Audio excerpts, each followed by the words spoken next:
Big boss season 8 లో ఇవాల్టి episode లో బాహుబలి సీన్ రిపీట్ చేసిన బిగ్ బాస్ బాహుబలి నిఖిల్. అయితే ఈ సీన్ ఎందుకు రీక్రియేట్ చేశారు, దాని వెనుక అసలు విషయం ఏంటో ఇవాల్టి ఈ వీడియోలో తెలుసుకుందాం. వీడియోని ఎండ్ వరకు చూసేయండి. అయితే బిగ్ బాస్ హౌస్ లో కుకింగ్ కి నిర్దిష్టమైన టైం పెట్టిన విషయం మనకు తెలిసిందే. అయితే ప్రతిరోజు కూడా ఉదయాన్నే బ్రేక్ఫాస్ట్, లంచ్, డిన్నర్ 3 కూడా తయారు చేసుకుంటున్నారు బిగ్ బాస్ హౌస్ మేట్స్. ఇక అందులో భాగంగా కిచెన్ డ్యూటీలో పాల్గొనడానికి మనకి కొంతమంది సహాయం అవసరం ఉంటుంది ప్రతిరోజు కూడా. లైక్ వెజిటేబుల్స్ని చాపింగ్ చేయడానికి, యుటెన్సిల్స్ని క్లీన్ చేయడానికి, కుకింగ్ చేయడానికి, ఇలా కొంతమంది కావాల్సి ఉంటుంది. ఇక దీనికోసం బిగ్ బాస్ బాహుబలి నిఖిల్ నాతో వచ్చేదెవరంటూ బాహుబలి సినిమాలో ప్రభాస్ చెప్పినట్టుగా నాతో వచ్చేదెవరు, నాతో నిలిచేదెవరు, నాతో చచ్చేదెవరు అన్నట్టుగా నాతో ఈ కిచెన్ డ్యూటీకి వచ్చేదెవరంటూ అందరికీ కూడా పిలిచి గట్టిగా చెప్తాడు. ఇక దానికి నేను అంటూ టేస్టీ తేజ, అవినాష్ అండ్ ప్రేరణ ముగ్గురు కూడా వస్తారు.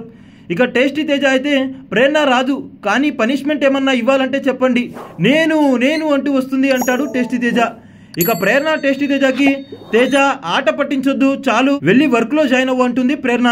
ఏ రోహిణి నువ్వు రావా అని అవినాష్ అడగ్గా, యాడికి రా వచ్చేది, నేను నా చేత అంట్లు మొత్తం కడిగిచ్చారు, ఇంకా మళ్ళీ కిచెన్ డ్యూటీకి రావాలంట అంటుంది. నేను రానంటే రానంటుంది రోహిణి. ఇక నిఖిల్ తన కిచెన్ వారియర్స్ని సెలెక్ట్ చేసుకుని కుకింగ్ మొదలు పెడతాడు. మొత్తానికి ఈ ఇన్సిడెంట్ అయితే చాలా ఫన్నీగా జరిగింది ఇవాల్టి ఎపిసోడ్లో.